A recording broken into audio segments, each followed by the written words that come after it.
Hey everyone, Eric Chabot here. I am the director of Ratio Christi Student Apologetics Alliance at The Ohio State University. In this clip, I just want to talk a little bit about the issue of doubt.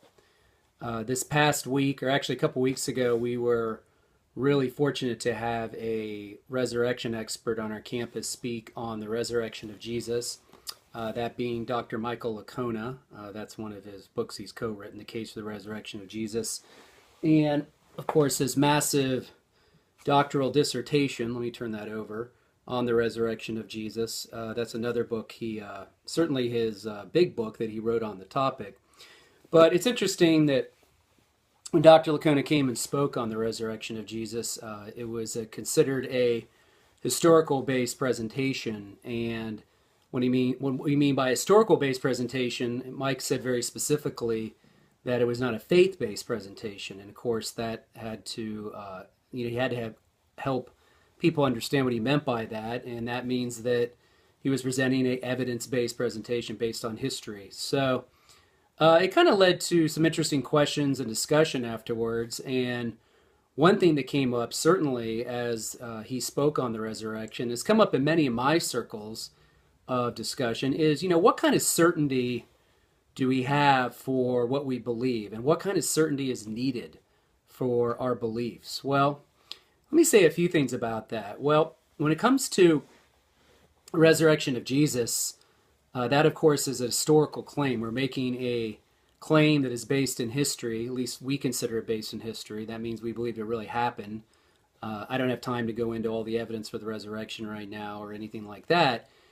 But the point is that when we're talking about history, of course, this is in the past. This is something that was in antiquity. This event took place a long time ago. And we're never going to be able to arrive at 100% certainty that the event happened. It's just historical inquiry and historical evidence doesn't work that way. That's the way it is with all of history. So when Mike presented his case for resurrection, he said that he was about 80% certain Jesus rose from the dead. Now, that didn't sound too good to his listeners because most people sitting in the audience didn't have a background in probability theory. And for the most part, a lot of people don't know what he meant by 80%. Well, if you ever look at inductive certainty comes in different scales. Sometimes, if you have 80 to 85%, that's good or very good. Sometimes, depending on who you look at, what kind of inductive certainty tables they're using.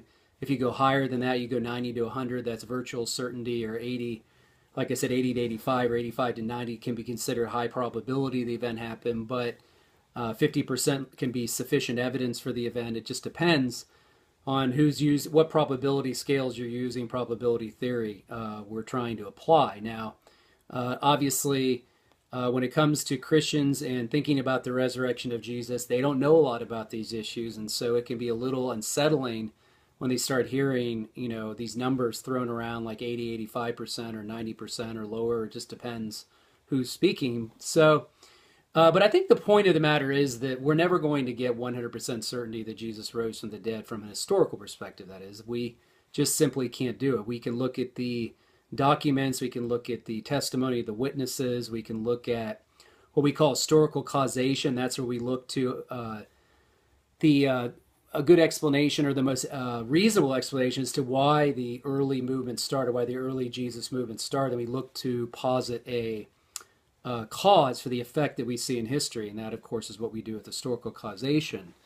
So I think for most Christians, these kinds of issues may be somewhat, something they haven't really explored.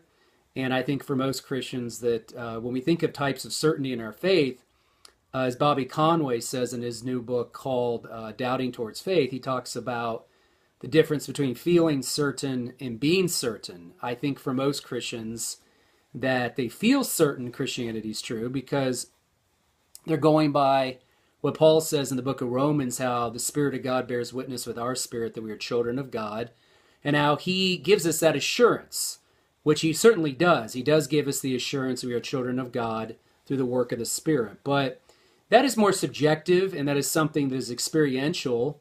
Not that it doesn't matter, but for people that are checking out the Christian truth claims, the biblical truth claims for the first time and haven't had that experience, they're not going to find that to be very convincing. Now, just remember also, of course, as Bobby points out in his book, Mormons feel their faith is true. So do Muslims. So do many other people from different religious backgrounds. Even maybe atheists feel their faith is true, or what they believe is true. I know they don't like the word faith, but the point is that they feel that their claims are true. So we have the difference between feeling certain and then being certain, two different things. So there's nothing wrong with experience. Like I said, religious experience is important, but when we talk about historical evidence for the resurrection or talk about historical apologetics, we're talking about only really about that specific thing, which is the evidence and is historical methodology that helps us come to know what the best explanation is for the resurrection of Jesus. Okay, now just want to mention a couple things about doubt. When it comes to doubts, sometimes Christians are confused about this. Sometimes they get stumbled. Sometimes they may say to themselves, well, I'm not supposed to doubt, and that's sin. And I've had people in the church tell me that I'm sinning if I have doubts. I've had even family members tell me that I don't have genuine faith if I have any doubts. Just remember, doubts can be simply questions about something you don't understand. When I was a new Christian, I didn't know anything about the Trinity. I didn't know anything about the deity of Christ. All I really knew was the gospel, the basics of the gospel. I didn't know a whole lot about biblical doctrine or anything, or apologetics for that matter. But I think I was generally still a new believer, and I think I was generally had come to faith. I know for the fact I did come to faith, but I had a lot of studying to do that was ahead of me. So a lot of times we just don't know. We don't know things, we don't understand things, and then, of course, if we go out and share our faith into the culture, we will be challenged with questions. And that may be the first time we're ever really forced to question what we believe, which is a good thing because God wants us to have an articulate faith. He wants us to have a reasonable faith. He does want us to know what we believe and why we believe. So my point is that we should not scorn those people in the church that have questions about what they believe. And we certainly shouldn't tell them that they're in sin if they have questions. And if they use the word doubt, we shouldn't freak out and certainly cast them out of the church. Remember, there's all kinds of people in the Bible that doubted, and God certainly dealt with them, and he didn't cast them out as well. So you need to be very patient with people. And just given the nature of the day we live in, given the age of the internet and all the information that's out there, most likely most Christians are going to have questions. And for most likely many Christians are going to have some doubts. Now, sometimes those doubts may be factual, like having to do with the evidence for the resurrection or evidence for the New Testament or evidence for God or the Bible. Sometimes they might be emotional doubts. That means that they're not really sure if God's real in their life. They may not be experiencing him. He may seem very distant. It may be an issue of suffering in their life. They're not sure if God's real. Or it just may be a case might be a case where they are not sure what kind of doubt it is. Maybe they're trying to identify it. So the point of the matter is that this life we live in certainly poses a lot of questions, and doubt sometimes is just a way of life that we have questions, and we're always going to have questions. Now, we won't always get exhaustive knowledge. We won't get that 100% exhaustive knowledge of everything we need to know in this lifetime, and maybe that's a good thing because we obviously still have to have faith and trust God when we don't get our questions answered exhaustively. Remember, apologetics is not designed to answer every single question exhaustively. It certainly can provide some good reasons for what you believe and can provide some help to those questions, but given the limited nature of knowledge, no matter what field we're in, apologetics is never going to be able to provide an exhaustive account of every single question we have. There are just too many fields of inquiry that go into being a Christian. I mean, whether it be history, science, philosophy, theology, anthropology, you could just go on and on. There's so many different fields, and there's just no way for any of us to master all those fields and have an exhaustive knowledge of any of them. So I just want to encourage you that if you are questioning, what you believe and why you believe, that's not a bad thing. It's a healthy thing.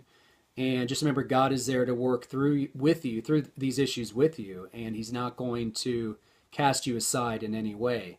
So let's be open to questions and doubts inside the body of Christ, and let's not scorn those people who have those questions. Let's grow together and work together and do what Jesus said to do, which is to love the Lord your God with all our heart, soul, and mind. Have a good day.